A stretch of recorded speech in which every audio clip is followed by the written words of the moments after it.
May problema ba ang buhay mo? Huwag kang mag-alala. May advice ako. Pakinggan mo. No.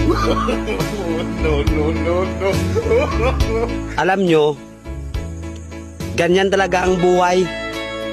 Parang life. Basta yung importante ay mahalaga. At kung saan ka masaya, dun ka happy. Basta wag kang maniwala sa swerte. Kasi malas yun. Minsan ay sometimes. Kaya matuto tayong tumanggap ng acceptance. Halimbawa, for example, ang baby ay sanggol.